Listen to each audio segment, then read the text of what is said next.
Qualitative Therapy, or DBT, was originated by Marcia M. Linham, Ph.D., Professor of Psychology at the University of Washington. It was introduced in 1991 as a new cognitive behavior treatment for chronically suicidal individuals with borderline personality disorder. Since then, the treatment has been utilized with individuals with drug dependence without borderline personality disorder. Some studies have additionally been completed with suicidal adolescents, binge eaters, and depressed elderly. The term dialectical is meant to convey the coexisting. The overriding goal of DBT is to validate and accept the client with persistent attention on behavior changes. When completed successfully, a client of DBT will be able to envision, pursue, and maintain goals outside of their history of out-of-control behaviors. The emphasis is on teaching the clients how to handle emotional trauma effectively. During treatment, the therapist works with the client through detailed manuals and procedures using directive, problem-solving oriented techniques that are balanced through supportive techniques such as acceptance, empathy, reflection, and emphasis on the client's ability to assess their internal wise mind. Some tenets of this therapy that will be addressed today are core mindfulness, interpersonal effectiveness, emotional modulation, and distress tolerance skills. The settings were applied. DBT is typically completed with individual and group sessions. Clients of DBT are typically clients of a local mental health facility, substance abuse facility, private pay therapists, or in inpatient settings. These interventions can be completed in an inpatient or outpatient setting. Most studies have suggested that the intervention should be completed in intense weekly individual sessions of about an hour to an hour and a half. These individual sessions target dysfunctional behaviors in a hierarchical order, starting with suicidal behaviors and moving towards quality of life interfering behaviors. Clients learn to replace these self-harming behaviors with skillful behaviors learned at psychoeducational groups which they attend weekly. This intervention typically lasts for 1 year.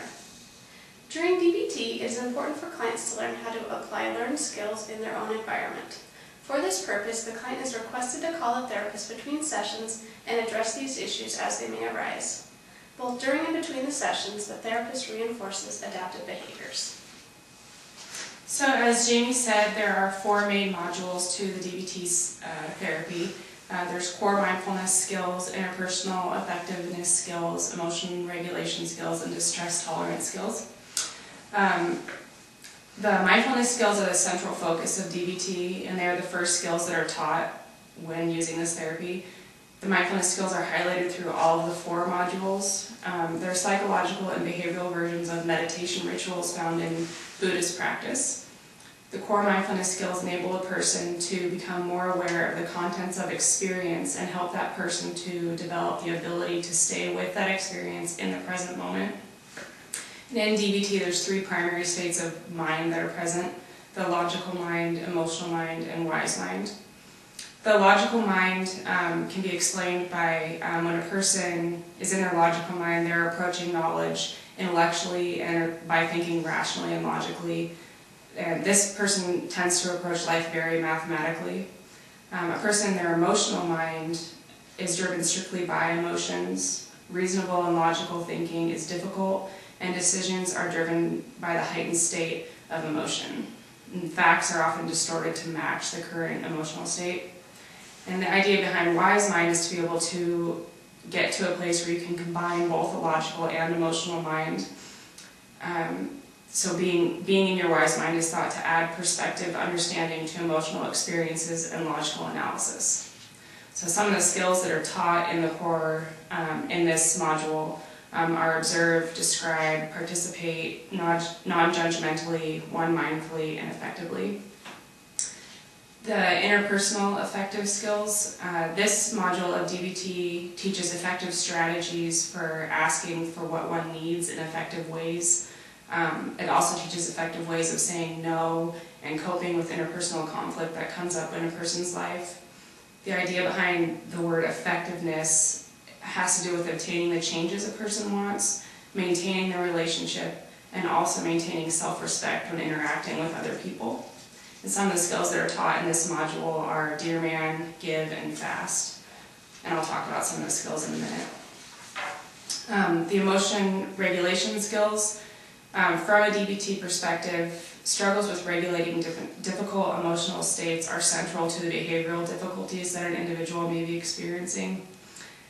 From the person who is experiencing these difficult emotional states, the painful feelings are often thought to be the problem that needs to be solved, which is not the way to approach problem solving. As a result, oftentimes you'll see suicidal behaviors and substance abuse are used as a type of coping mechanism or trying to solve the emotional problems that they're having. The emotional modulation skills are a way of changing distressing emotional states in order to allow the individual to deal with the emotions in a healthy manner. And some of the skills that are taught in this module are opposite action, ABC please, and willingness. And the last module is the distress tolerance skills. They're taught to help individuals to find meaning for, accept, and tolerate distress rather than try to change the upsetting circumstances or events. Because pain and distress are a part of life and cannot be completely avoided, distress tolerance skills teach individuals to tolerate and accept distress. This also assists the individual to deal with distress in a healthy manner rather than turn to impulsivity, which can have harmful effects on the person's life. And then some of the skills that are taught in this module are half smile, wise mind accepts, soothe the five senses, improve the moment, radical acceptance, and turning the mind.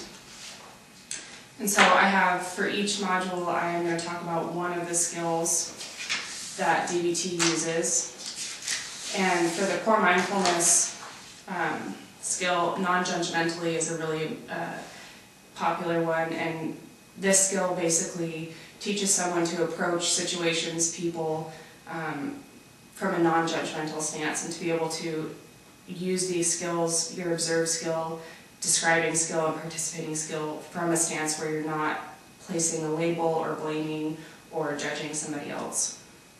And then the interpersonal affective skill that I'm going to talk about is called FAST. And it stands for be fair, no apologies, stick to values, and be truthful. And what it means is it's be fair to yourself and the other person when trying to solve a problem. Don't engage in over-apologetic behavior, and no apologies for having an opinion or for making a certain request. You want to be clear on what, in your opinion, is the moral and valued way of thinking and acting, and hold to your position. And then the whole idea behind this is a pattern of dishonesty. It can erode your self-respect. So ABC Please, which is an emotion regulation skill, stands for accumulate positives, build mastery, cope ahead, treat physical illness, balanced eating, avoid mood-altering substances, balance sleep, and get exercise. And what this means is accumulate positives asks the individual to make a list of all the positive things going on in their life. Build mastery asks the individual to do things that make them feel competent, self-confident, and in control, and capable of being able to master things. Coping ahead allows the individual to identify tools and plans to deal with future stressful situations in a more productive manner. And then treating physical illness, balanced eating, avoiding mood-altering drugs, and balanced sleep are all necessary to take proper care of your body and mind, which will give the individual higher resistance to negative emotions. And then finally, regular exercise is a natural antidepressant, and when done on a regular schedule can lead to the building mastery skill. So wise mind accepts is the skill for the stress tolerance, and what it means is activities contributing, comparisons, emotions, pushing away thoughts and sensations. And this skill is used to reduce contact with emotional stimuli and is considered a distracting skill. And basically, activities distract attention to fill short-term memory with thoughts, images, and sensations that are counteractive to the thoughts, images, and sensations that activate the negative emotion. Contributing refocuses attention from oneself to what one can do for others. Making comparisons refocuses attention from oneself by comparing other people's situation in order to see your situation in a positive light. And then generating opposite emotions replaces the negative emotion with other less negative emotions. Pushing away from the situation can be done either physically or mentally, and can decrease contact with the emotional cues associated with the situation. Distracting with other thoughts fills short-term memory with other thoughts so that the negative emotions are activated by current negative thoughts. Activating other sensations that are not related to the negative event or emotion can help to focus attention on something other than the stimuli arousing the negative emotion. I'm going to talk a little bit about the literature review, and what I found was that all the studies that I looked at examined borderline personality disorder and parasuicidal behaviors, and they all showed that with DBT these behaviors were reduced. I looked at one particularly with adolescents, and it was at a mental health facility, and that all showed that with DBT the likelihood of these individuals leaving decreased and being rehospitalized decreased. They were less likely to use restraints than they were prior to having DBT skills implemented in their facility. We're going to do our exercise on chain analysis. This is to target maladaptive behaviors that are dealt with by carrying out a detailed behavior analysis.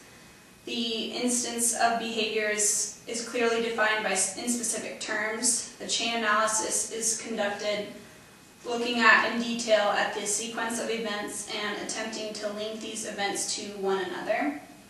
The hypothesis of this is generated about the factors that may be controlling the behavior. The solution analysis is an alternative ways of dealing with this situation at each stage and are considered and evaluated. One solution may be chosen for future implementation, and difficulties that may be experienced in carrying out this solution are considered, and strategies